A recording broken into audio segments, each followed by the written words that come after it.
Hey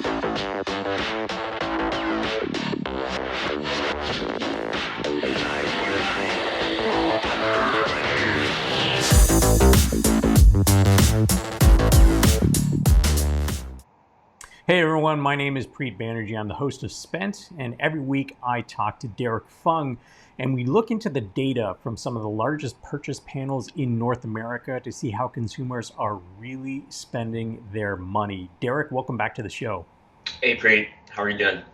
I'm doing well. This week we're going to talk about travel, an industry that is not doing well. So let's dive right into it. Here we have a graph that takes a look at the three big industries in travel: airlines, car rentals, and lodging. Walk us through what's been happening.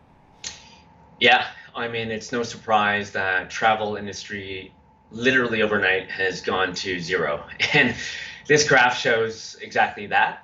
We looked at airlines, we looked at lodging, and car rentals, and very clearly you'll see here that since the economy shut down back in late March, early April, everything has come down to pretty much close to zero. But what's interesting is really seeing the early signs of life. So you'll see here in the graph that lodging, car rentals, have both started to pick up. Airlines has definitely, been lagging the other industries, but it's very encouraging to see that, people across US and Canada are at least thinking about starting to travel again. They're booking, whether they're traveling in the near term is still to be determined. But I think pretty encouraging signs as the economy starts to open up. Yeah, what's interesting is, people would assume that domestic travel would be the first to pick up because traveling across borders and across oceans, there are more restrictions. And so maybe the airlines that have more of their business focus on the domestic routes as opposed to international will fare better. But I saw an interview with the CEO of United, and he said, well, you know what? If you look at the P&L statements, it's actually our international travel that's picking up quicker in terms of less losses because we've shifted to cargo, and there's just less cancellations with cargo internationally. So it'll be interesting to see how all these different industries adapt, both in the short term and in the long term. But what about you? What have you been doing in the last little while? Because you and I are both, fairly heavy travelers. I probably average, 75 flights a year. And what are you at?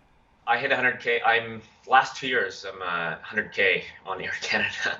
Yeah. And so when was the last time you flew, and when do you think you'll be flying again?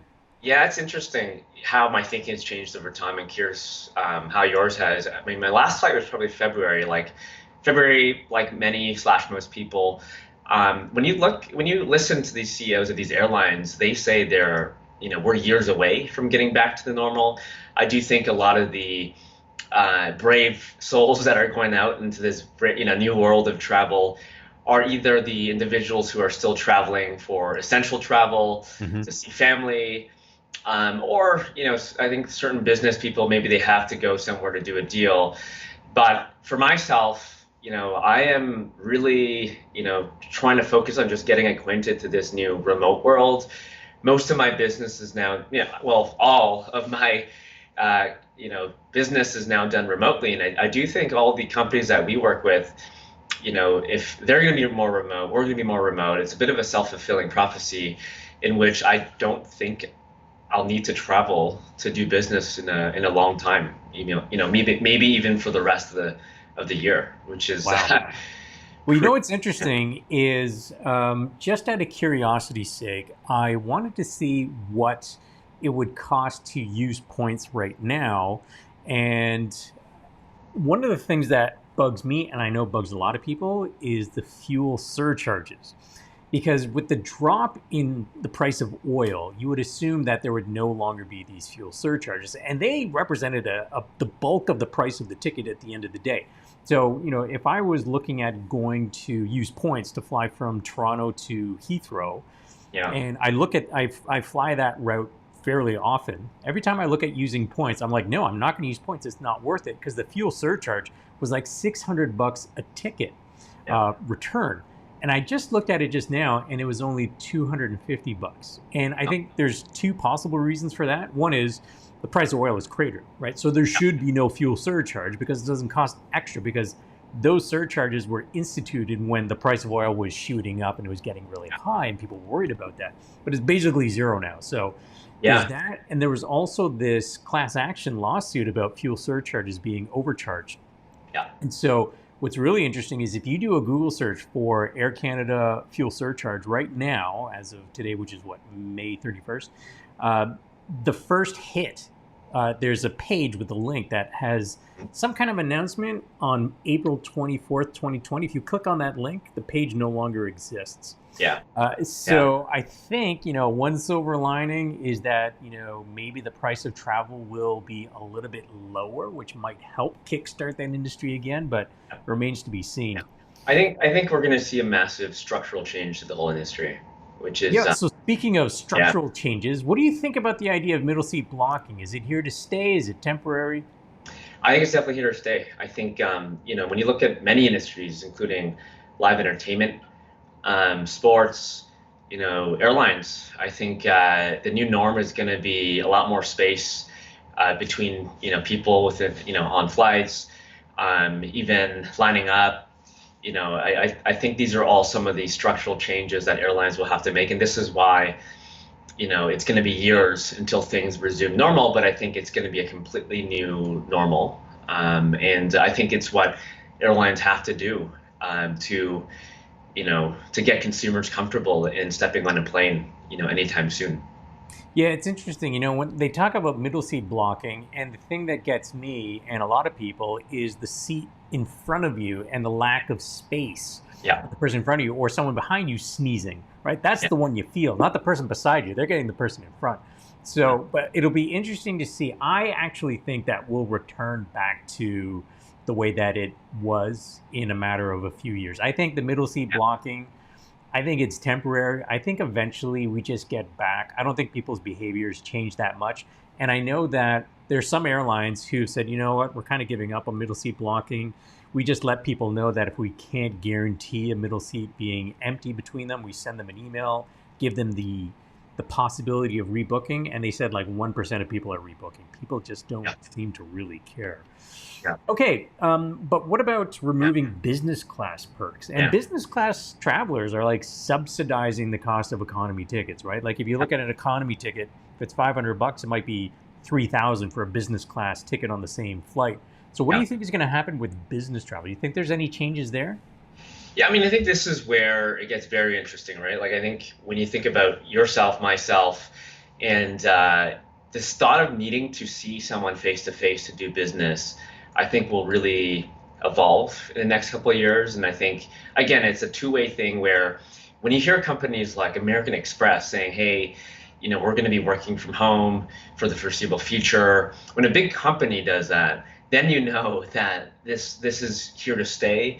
And I think that business travelers, they enjoy their business class. They need it to be able to get good sleep, to do some of these big deals, international travel. I do think it's going to be very different, and I think that for myself at least, when I think about traveling, so often it's important for it to be a pleasurable, comfortable experience. But hey, if you can do business without needing to travel, if and that then self-perpetuates into, hey, I'm not getting as many of my points or my status, and hey, if I don't, then the experience is not as comfortable as maybe it used to be. I do think yeah, it's going to be a new world in terms of business class travel, and I don't know. I think for me, again, if I can do business without having to travel or see a client, needing to see someone face to face, why not save that time and money, and do these deals from here? Yeah, it does seem like there are these opposing forces where business travel demand will decrease somewhat. How much, we don't know. So that decreases demand a little bit.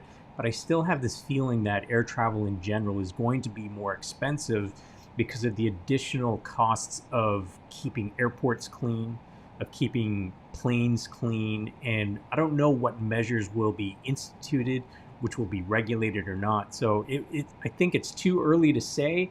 But if Yeah. I was a betting man, I'd say the cost of travel will probably go up in the end, but people Yeah. will also travel a little bit less. Although you could argue a lot of these airlines were also paying, paying doing share buybacks as well. So are they going to be taking a lot of that money to funnel it back into the actual airline experience, especially if there's a general view that the governments aren't going to bail them out?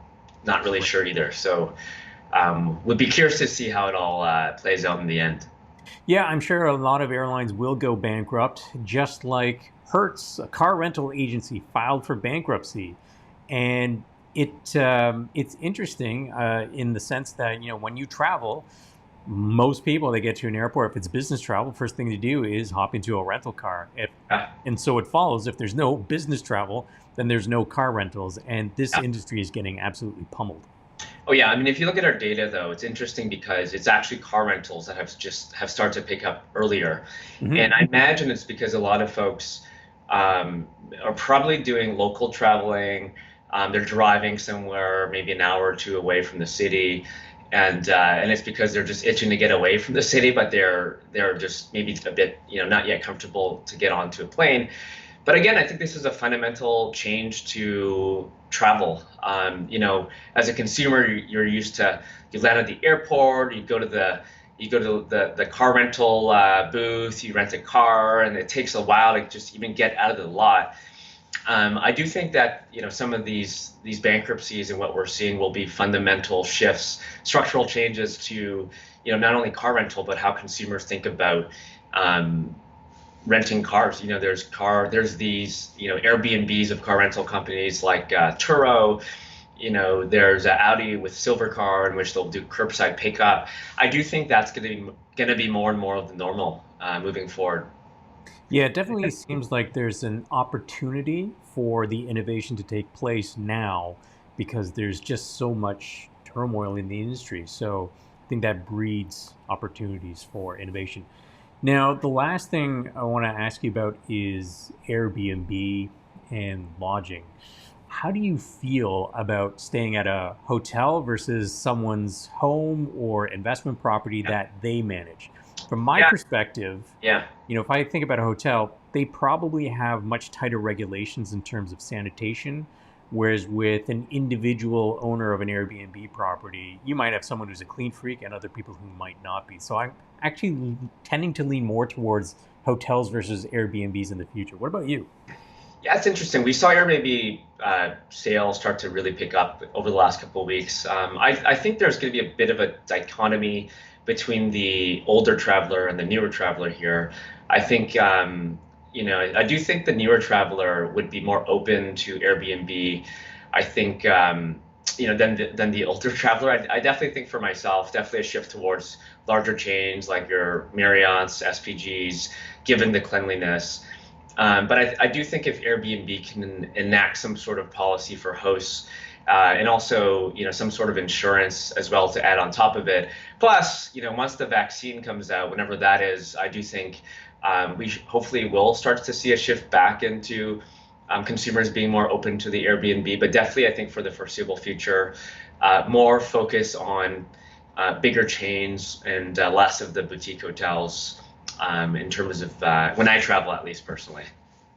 Yeah, I think there's again just going to be so much shakeout and fallout from what's going on right now. I've seen a lot of Airbnb investors, people who've bought investment properties and you Yeah, know put them up for offer on Airbnb, and they're not getting any bookings, and they're not able to maintain their investments anymore. So they're going to actually yeah, create a wave of selling in these properties because they're so cash flow negative.